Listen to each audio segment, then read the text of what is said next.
तो पहले हम समझ लेते हैं कि नॉन प्रोग्रामिंग में हम रियल लाइफ में वेरिएबल्स का कॉन्सेप्ट किस टाइप से यूज़ करते हैं। अच्छा, इसमें लिखा हुआ ये है कि एक बॉक्स आप सपोज कर लें और उसमें हम अब कोई भी ना स्पेसिफिक आइटम्स रख देते हैं। जैसे यू कैन स्टोर टॉयज़ रख सकते हैं हम लोग उसमें, और कोई भी XYZ कोई भी आइटम रख सकते हैं हम लोग। और वो बॉक्स जो है एक तरह से हमारे लिए कंटेनर के लिए काम करता है, और उसमें हम जब चाहें कोई चीज़ रख सकते हैं, निकाल के चेंज कर सकते हैं, निकाल सकते हैं, दोबारा से ऐड कर सकते हैं।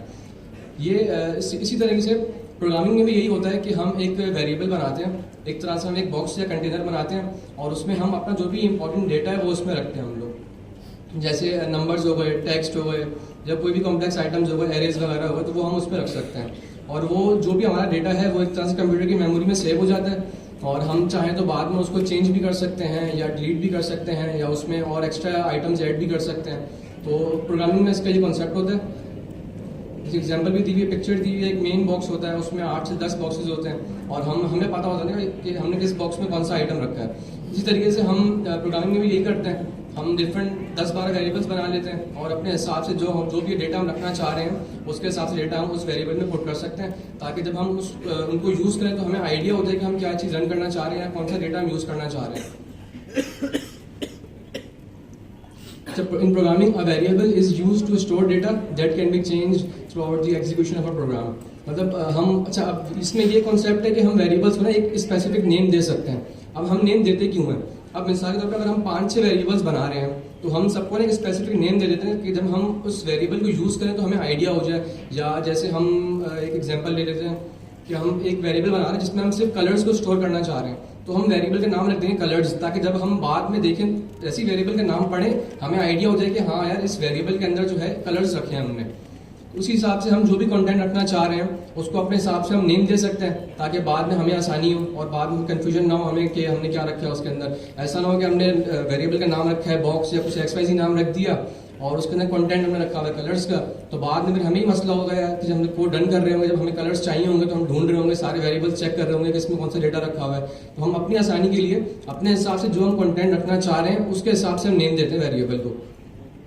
अच्छा, इसमें ये होता है कि जैसे अब हम कोई भी वेरिएबल डिक्लेयर करना चाह रहे हैं उसके 2-3 तरीके होते हैं, लेट और कॉन्स्ट, वो भी हम देखेंगे आगे। अब देखेंगे इसमें एग्जांपल क्या दी हुई है, फेवरेट कलर, और उसमें हमने ब्लू की वैल्यू असाइन की हुई है। मतलब ये है कि जब हम कोड को रन करेंगे, जब हम इस वेरिएबल को यूज़ करेंगे तो हमें लिस्ट देखनी नहीं पड़ेगी पूरी कि यार किस वेरिएबल में हमने कौन सा डेटा स्टोर किया हुआ है। हम जस्ट नाम पढ़ेंगे, फेवरेट कलर, हमें आइडिया हो जाएगा हाँ यार इस वेरिएबल के अंदर हमने स्पेसिफिक ये नाम रखा हुआ है या ये कलर को सेव किया हुआ है, और हमें फिर सारा डेटा चेक नहीं करना पड़ेगा बार बार। तो इसकी एग्जाम्पल देख लेते हैं।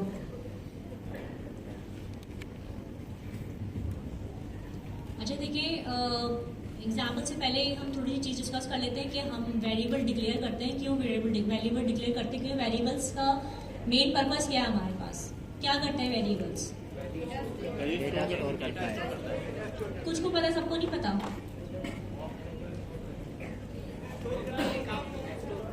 मिलके बोले ताकि डेटा स्टोर का काम करता है। डेटा स्टोर करता है आपका एग्जैक्टली जो वेरिएबल से काम है ना, वो आपका काम है डेटा स्टोर करना, ठीक है। और हमारे पास कितने तरह के वेरिएबल्स होते हैं?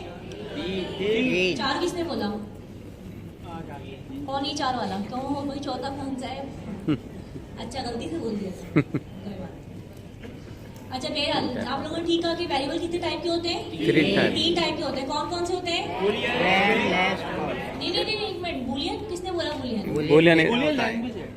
नहीं बूलियन डेटा बूलियन किसने बोला भाई? वेरिएबल्स पूछे, वेरिएबल्स कितनी तरह से डिक्लेयर किए जाते हैं? 3 तरीके से, var, let, const, ठीक है।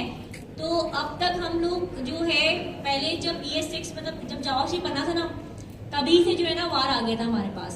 var, VAR, यानी कि वेरिएबल का शॉर्ट फॉर्म था var। तो var से हम डिक्लेयर करते थे अपने वेरिएबल्स को, ठीक है।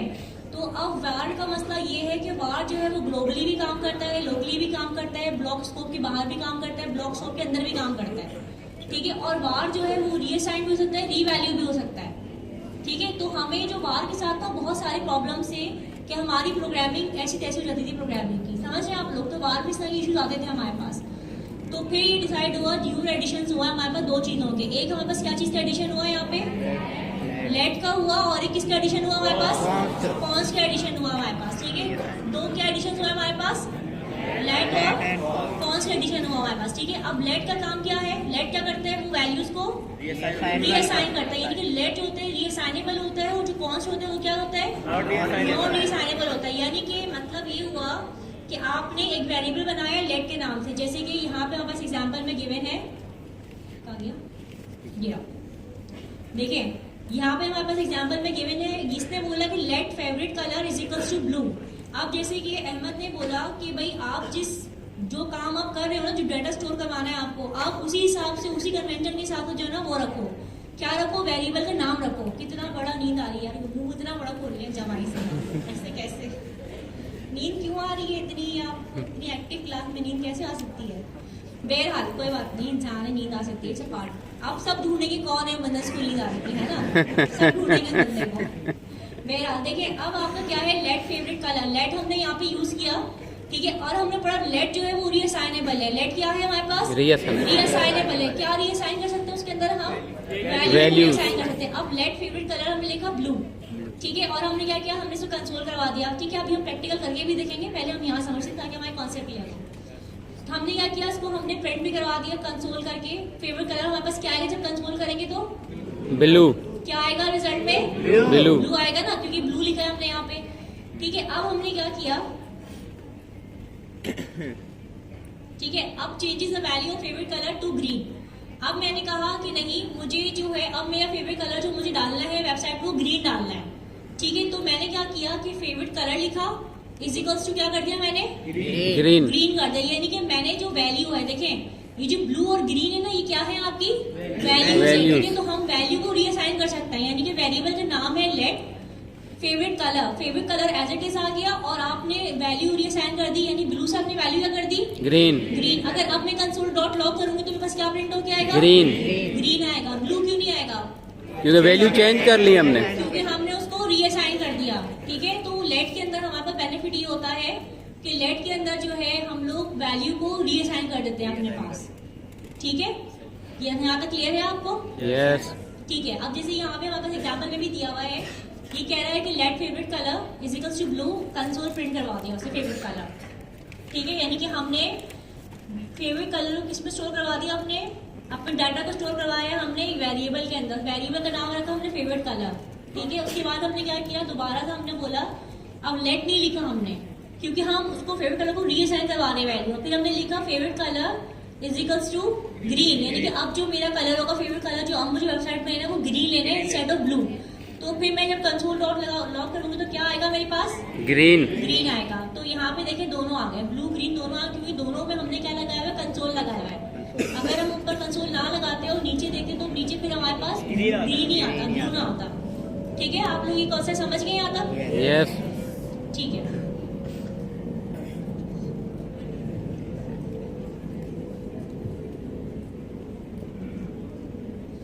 अच्छा, कंसोल जो लास्ट टाइम हमने कंसोल करवाया था उसमें हमने कंसोल डॉट लॉग में जो ब्रैकेट थे उसके अंदर हमने वैल्यू लिखी थी स्ट्रिंग के अंदर हेलो वर्ल्ड की। अच्छा, अब कंसोल करवाने के काफ़ी सारे तरीके होते हैं। अभी पहले हमने ये किया था कि हमने डायरेक्टली जो वैल्यू थी वो कंसोल करवाई थी। अभी इस कॉन्सेप्ट में हमने क्या करवाया, हमने उसी सेम वैल्यू को एक वेरिएबल में स्टोर करवा दिया और उस वेरिएबल के नाम को हमने प्रिंट करवाया और सेम वही वैल्यू प्रिंट हो गई। इससे होगा ये कि हम जो भी हमारा वेरिएबल है उसको हम रीयूज कर सकते हैं नीचे। हमने बार बार सेम वैल्यू नहीं लिखनी पड़ेगी, जस्ट हमने वेरिएबल का नाम लिखेंगे वो उसको प्रिंट भी करवा देगा और हम उस वेरिएबल को रीयूज भी कर सकते हैं। अच्छा, इसके अलावा इसके वेरिएबल और लेट के कॉन्सेप्ट को आप ऐसे भी समझ सकते हैं, जिनका कंप्यूटर साइंस से बैकग्राउंड है उनको आइडिया होगा। अच्छा, बाकी लैंग्वेजेस, अच्छा हर लैंग्वेज में ना वेरिएबल डिक्लेयर करने का तरीका अलग होता है। जैसे अगर हम सी लैंग्वेज की बात करें तो उसमें हम डेटा टाइप से वेरिएबल को डिक्लेयर करते हैं, इंटीजर से या जो भी फ्लोट करके डिक्लेयर करते हैं। जावास्क्रिप्ट में ये नहीं होता। जावास्क्रिप्ट टाइपस्क्रिप्ट में ये होता है कि हमारे पास स्पेसिफिक कीवर्ड्स होते हैं लेट, कॉन्स्ट और वार के। हम उन स्पेसिफिक कीवर्ड से जो है अपने वेरिएबल को डिक्लेयर करते हैं।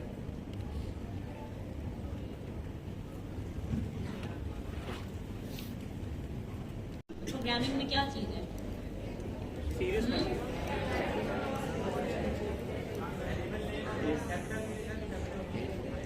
बिल्कुल ऐसे ही। देखिए, केस सेंसिटिव बात हो रही है, वेरिएबल की बात हो रही है, तो इसका मतलब डॉट कनेक्ट हो रहा है कि जो केस सेंसिटिव बात हो रही है वेरिएबल के नाम पे बात हो रही है कि वेरिएबल का नाम किस तरह रखेंगे आप, ठीक है। तो आप एक्सप्लेन करेंगे।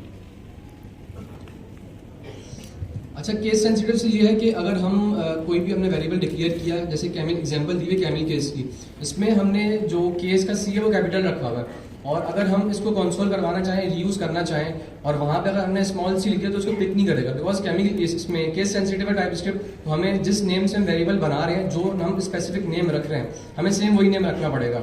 अच्छा, इसमें 3 किस्म के हैं केस सेंसिटिव। एक है हमारे पास केमिकल केस, उसमें होता ये है कि अगर हम 2 वर्ड्स रखना चाह रहे हैं, जैसे फेवरेट कलर रखना चाह रहे हैं, उसमें है कि हम फेवरेट का जो फर्स्ट लेटर है वो स्मॉल कर सकते हैं, और कलर का जो सी है वो कैपिटल कर सकते हैं। उससे होगा ये, जब हम वेरिएबल को रीड कर रहे हो तो हमें आसानी होगी कि यार ये 2 वर्ड्स लिखने में, नहीं तो अगर सेम राइटिंग में सेम लिखा हुआ तो हम सही पढ़ ही नहीं पाएंगे उसको। इससे हमें ये वो आइडिया हो जाएगा कि यार बीच में गैप है और उसके बाद ये कैपिटल लेटर से स्टार्ट हो रहा है हमारा जो वर्ड है हमारा। स्नेक केस में ये होता है कि हम उसके बीच में अंडरस्कोर यूज कर सकते हैं, और जो भी हमारे लेटर्स हैं उसको हम चाहें तो स्मॉल भी रख सकते हैं और कैपिटल भी रख सकते हैं। और थर्ड टाइप हमारे पास होती है पैस्कल केस। उसमें ये होता है कि हम, जैसे केमिकल केस में था कि हम फर्स्ट वर्ड था हमारा, उसका हम लेटर स्मॉल रख सकते थे।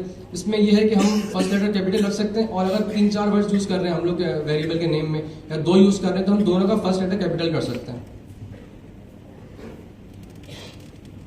अच्छा, इसमें कुछ स्पेसिफिक पैटर्न्स होते हैं हमारे पास कि हम किस नेम से अपना वेरिएबल का नाम डिक्लेयर कर सकते हैं, या वेरिएबल का नाम हम क्या रख सकते हैं, और उसमें की लिस्ट आपको दिख रही होगी लिस्ट। अच्छा, इसमें कुछ टाइप्स दी हुई हैं, कुछ इसमें 5 टाइप्स जो हैं वो लीगल है, बाकी सारी इलीगल है, और उसमें फिर वो टाइप स्क्रिप्ट जो है वो एरर देते हैं कि इस नेम से हम वेरिएबल का नेम नहीं बना सकते। फर्स्ट है माई वेरिएबल, और ये हमारा उसमें स्नेक केस में आ गया। इसमें यह है कि हम, हमारा जो स्टार्टिंग है वो एक सिंपल अल्फाबेट से हो रही है, एम से, कैपिटल एम रखे हैं, स्मॉल रखे, वो हम पे डिपेंड करता है। बट जब हम उसको कंसोल करवाएं या वेरिएबल को हम रीयूज करें, तो वहाँ पे अपना ख्याल रखना है इस चीज़ का कि हम केमिकल केस रखें।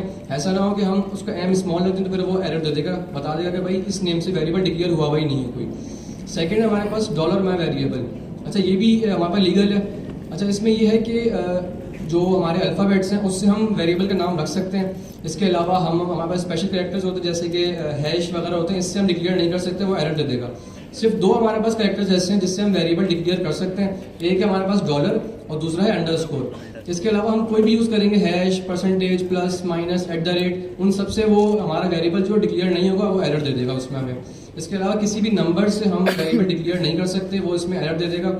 और इसके अलावा जो ये 2 टाइप्स हो गई, थर्ड अंडरस्कोर से स्टार्ट हो रही है हमारी माई वेरिएबल, उसमें वो एरर नहीं देगा बिकॉज ये हमारी कन्वेंशन, हम ये यूज़ कर सकते हैं।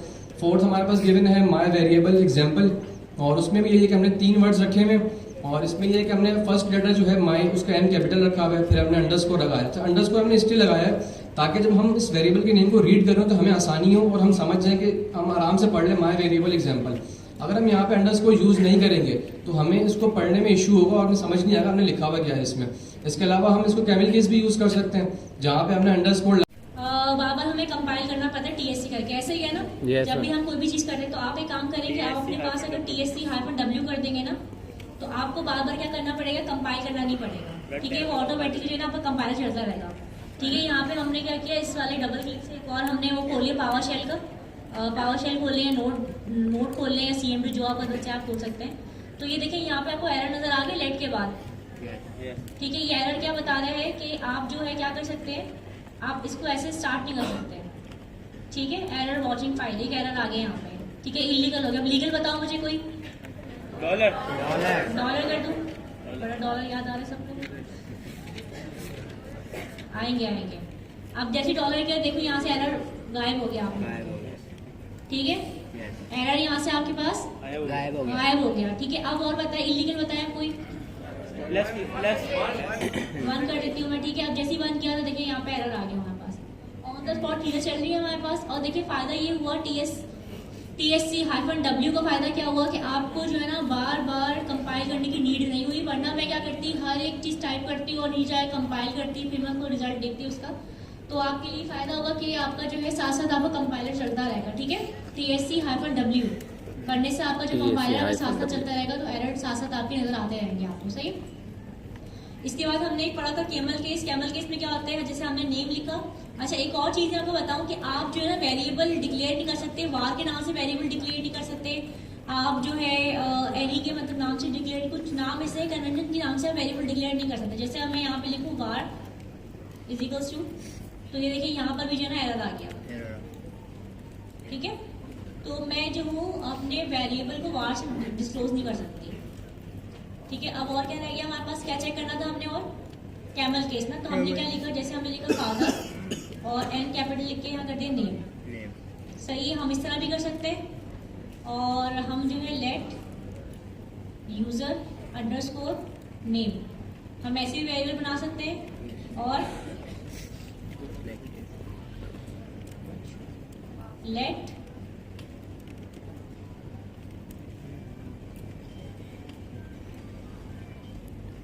Father name. ठीक है, तो हम इस तरह भी कर सकते हैं। देखिए तीनों में हमारे पास कंपाइल में कोई एरर नहीं आ रहा, नजर आ रहे हैं आप लोगों को यहाँ पे कोई भी एरर हमारे पास नहीं आ रहा। बट अगर मैं यहाँ पे ही सेम आके यहाँ पे @ लगा दूं अगर, तो ये फौरन मुझे यहाँ पे ना एरर दे देगा। 3 एरर्स दे दिए इसने मुझे। ठीक हो गया, आप लोग समझ गए लीगल में क्या होता है कि ये बेसिकली ये होता है कि आपने वेरिएबल के नाम कैसे बनाने हैं। All understand? Yes ma'am. ठीक है जी।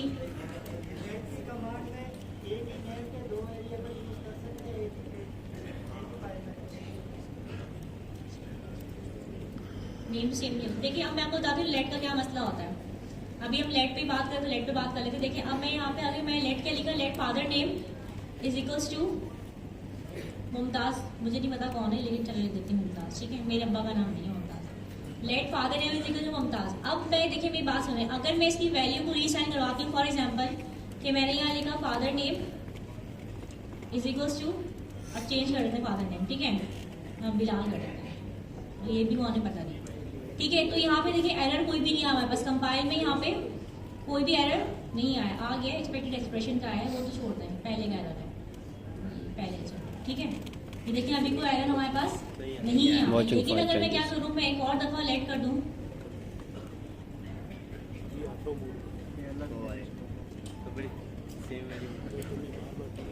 ठीक है, फिर क्या हुआ ये देखिए मेरे पास अब एरर नजर आ रहे हैं आपको यहाँ पे? Yes ma'am. सही है, तो अब मेरी बात सुने, इसके अंदर फर्क यही होता है लेट के अंदर ना। लेट आया इसीलिए था कि आप वेरिएबल का नाम चेंज नहीं कर सकते लेकिन वैल्यू को रीअसाइन कर सकते हैं लेट के अंदर। ठीक है, आप लोग वेरिएबल का नाम चेंज नहीं कर सकते, इसकी वैल्यू रीअसाइन कर सकते हैं। अगर मैं इसी को वार कर दूं तो देखिए वार ने कितना काम खराब किया हमारा।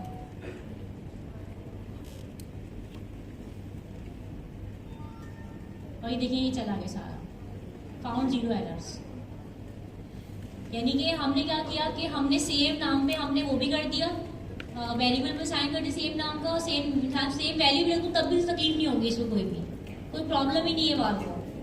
ठीक है, लेकिन अगर मैं यहाँ पे आती हूँ, जैसे कि हमने यहाँ पे लेट किया था, तो लेट में हमें प्रॉब्लम नहीं हो सकती कि हम जो है इसको एक और वेरिएबल क्रिएट नहीं कर सकते यहाँ पे लेट के अंदर। ठीक है, लेकिन हाँ हम ये कर सकते हैं कि लेट को मैं यहाँ से हटा दूँ, ठीक है, और फादर नेम को चेंज कर दूँ, तो फिर ये देखें 0 एरर, कोई एरर नहीं है यहाँ पे हमारे पास।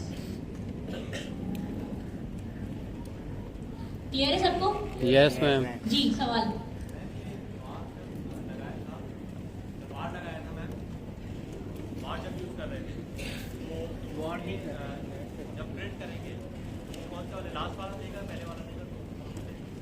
लास्ट वाला देगा ना।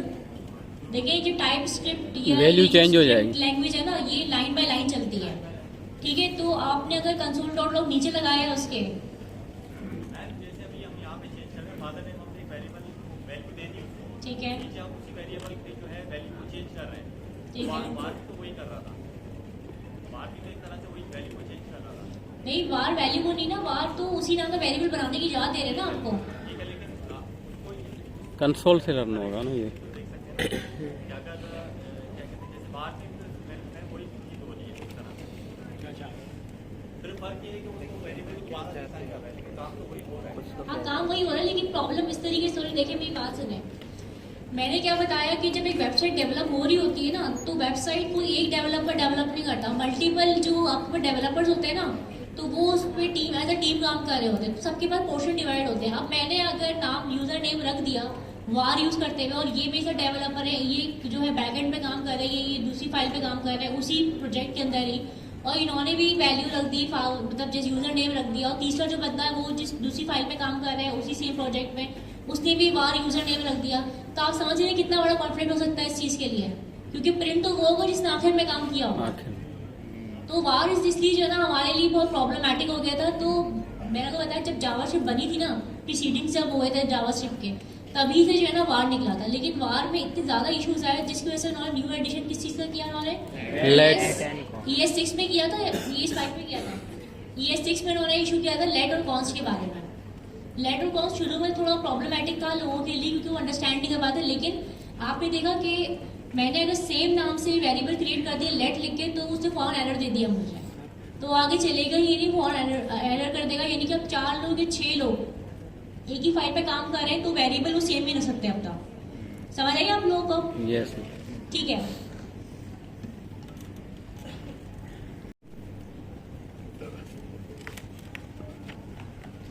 मैं एक वेरिएबल डिक्लेयर कर देता हूँ, एक वेरिएबल डिक्लेयर कर देता हूँ मैं, और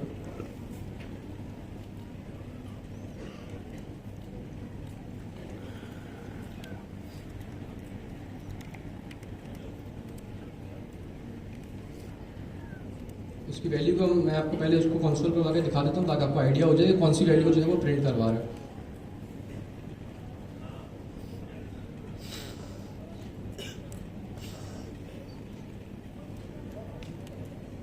अभी देखो उसने अहमद को प्रिंट करवा दिया। अभी जो है हमने एक ही वेरिएबल डिक्लेयर किया था, उसकी वैल्यू को अपडेट नहीं किया। अब मैं काम करता हूँ इसी के नीचे ना उसकी वैल्यू को अपडेट करवा देता हूँ।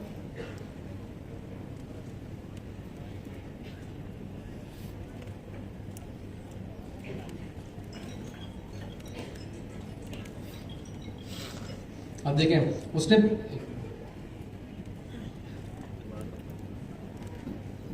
दोबारा कंसोल देना उसको। अब पहले हमने एक वेरिएबल डिक्लेयर किया लेट माय नेम के नेम से, और उसको मैंने वैल्यू दी अहमद की। तो उसने पहले प्रिंट करवाया अहमद, जो कि आपका सवाल था कि दोबारा हम चेंज करवाते हैं दोबारा क्या वैल्यू प्रिंट करवाएगा वो। उसके बाद मैंने सेम वेरिएबल को एक न्यू वैल्यू असाइन कर दी बिलाल के नेम से, और उसने जब हमने उसको कंसोल करवाया तो उसने बिलाल प्रिंट करवा दिया। तो इससे ही होता है कि जब हम बड़ी एप्लीकेशंस पे काम कर रहे होते हैं ना, तो उसमें हम कंटिन्यूसली वैल्यूज को रीअसाइन कर रहे होते हैं, चेंज कर रहे होते हैं। तो इसमें इसलिए कॉन्सेप्ट हमारा अच्छा ही है कि पहले उसने माय नेम में अहमद प्रिंट करवाया, जैसे ही हमने उसकी वैल्यू अपडेट कर दी तो उसकी जो सिस्टम की मेमोरी थी उसमें उसकी वैल्यू अपडेट हो जाएगी, और जो भी हमारी अपडेटेड वैल्यू होगी उसको सिर्फ वही प्रिंट करवाएगा और पुरानी वैल्यू को भूल जाएगा वो। देखिए दोनों प्रिंट नहीं हो सकती ना, जैसे ये हमारा जो कोड है टाइपस्क्रिप्ट का वो लाइन बाय लाइन चलता है। जैसे हमने उसकी वैल्यू अपडेट करवा दी तो वो पुरानी वैल्यू भूल जाएगा। अगर हम ये चाह रहे हैं तो हम क्या हमारी वो वैल्यू मेंटेन रहे और दूसरी भी प्रिंट हो, तो उसके लिए हम एक नया वेरिएबल बना देंगे, दोनों वैल्यूज हमारी मेंटेन रहेंगे इससे। सर दोनों क्यों बना रहे हैं जब चेंज? जी हाँ पूछो पूछो। दोनों क्यों बना रहे हैं जब चेंज ही किया था? देखिए लेट की कमांड से हम कोई दूसरा वेरिएबल डिक्लेयर कर सकते हैं, सेम वेरिएबल को हम रीडिक्लेयर नहीं कर सकते लेट से, तो ये इशू आता है हमारे पास। इसलिए सवाल पूछा था यहाँ से भी। जी पूछे पूछे। सर मैं कह रहा था कि दोनों क्यों बना रहे हैं जब हमने चेंज ही किया? देखें जब वैल्यूज हम बड़ी एप्लीकेशंस पे काम कर रहे होते हैं ना, तो कंटिन्यूसली वैल्यूज चेंज हो रही होती हैं और ये सेम वेरिएबल की वैल्यू चेंज हो रही होती है। तो इसलिए हमें एक ये कॉन्सेप्ट करना पड़ता है कि वैल्यू चेंज भी होती रहे उसकी, और चेंज नहीं अपडेट होती रहे वैल्यू उसकी। अगर पुरानी वैल्यू रहेगी तो नई वैल्यू हमारी प्रिंट ही नहीं हो पाएगी, तो वो पुरानी वैल्यू को अपडेट कर रहा होगा सेम नेम से। हमें वैल्यू अपडेट करनी है, तो इसलिए हम ये चीज़ यूज करते हैं। किसी और सवाल है तो पूछो। जी पूछे। किसके नाम पे? वेबसाइट के नाम पे। एग्जैक्टली जो कंपनी का नाम है, या अगर अपने कंपनी का एड्रेस लिखना है, जैसे जो एड्रेस वगैरह होते हैं या अपनी कंपनी के लोगों की जो भी डिजाइनिंग उसका नाम लिखना है, तो आप वहाँ पे कॉन्स्ट यूज करेंगे। ठीक है। अब जैसे यहाँ पे आपने कॉन्स्ट डिक्लेयर कर दिया एक दफा, ठीक है। अब ये ना तो कॉन्स्ट रीअसाइन होगा, ठीक है, और ना ही कॉन्स्ट की जो है ना ये वैल्यू रीसाइन होगी, ना ही वेरिएबल का नेम रीसाइन होगा। बस जो बन गया वो बन गया, खत्म। एरर आ गया। देखिए नीचे ये एरर नजर आ रहा होगा आपको, एक तैरता हुआ माय नेम के नीचे एक समंदर नजर आ रहा है, लाल समंदर। तो ये इसीलिए ये एरर है गलत आपके लिए। ठीक है, समझ गए आप? यहाँ पे ये बात क्लियर होगी आपको? मजीद हम इसको डिस्कस करेंगे, कोडिंग के अंदर करेंगे। ठीक है। वेरिएबल को या किसी भी एक स्पेसिफिक चीज़ को एक स्पेसिफिक रोल असाइन कर देते हैं। जैसे वेरिएबल को हम एक स्पेसिफिक टाइप असाइन कर देते हैं कि भाई इस वेरिएबल में सिर्फ स्ट्रिंग ही आ सकते हैं, नंबर्स आ सकते हैं। पहले हम इसकी एक एग्जांपल देखते हैं नॉन प्रोग्रामिंग की। अच्छा, इसमें ये है कि एक कोई भी इवेंट की एग्जांपल ले रहे हैं आप, और वहाँ पे हमने अपने डिफरेंट जो भी ऑर्गेनाइजर्स हैं या फिर डेकोरेटर्स हैं, फोटोग्राफर्स हैं, उनको हमने एक स्पेसिफिक रोल असाइन कर दिया कि आपने फोटोग्राफी करनी है या आपने डेकोरेशन करनी है, आपने एक चीज़ें संभालनी है। आप देखें एक चीज़ है कि फोटोग्राफर कभी भी ना डेकोरेशन का काम संभालेगा नहीं।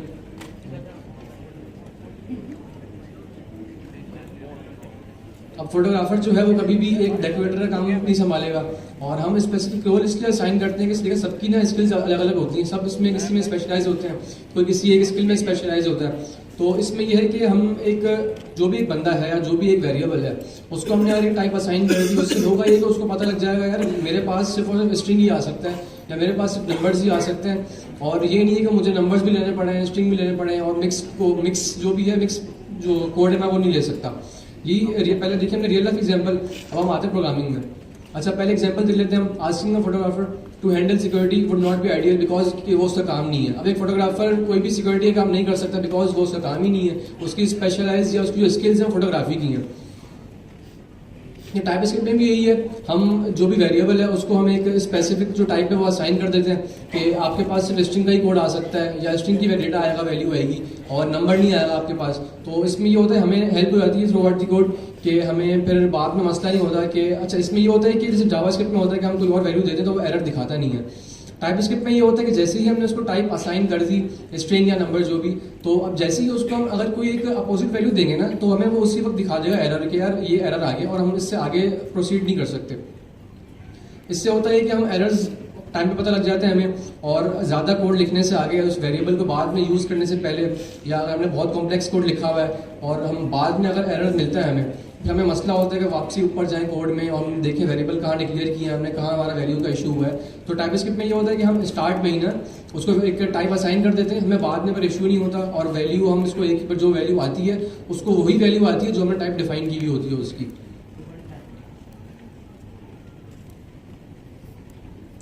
तो इसी एग्जाम्पल हम देख लेते हैं। हाँ, हम किसी भी वेरिएबल को वही चीज़ लिखी है, हम किसी भी वेरिएबल को एक स्पेसिफिक टाइप डिफाइन कर देंगे कि आपके पास स्ट्रिंग्स आएंगे, आपके पास नंबर्स आएंगे। तो इसकी रियल लाइफ एग्जांपल हम ये देख लेते हैं कि एक हमारे पास कवर्ड है, उसमें 5 से 6 बॉक्सेस हैं हमारे पास, और हमने ना अपने पास एक पहचान के लिए बनाया हुआ है कि यार इस बॉक्स के अंदर मैं टॉयज रखूंगा, इस बॉक्स में बॉक्सेस रखूंगा, या स्पेसिफिक चीज़ रखूंगा। और फिर हमें बाद में होता है हमें आइडिया रहता है कि यार इस बॉक्स के अंदर ये चीज़ रखी हुई है, हमने इसमें कोई और आइटम ऐड नहीं करना। इस तरीके से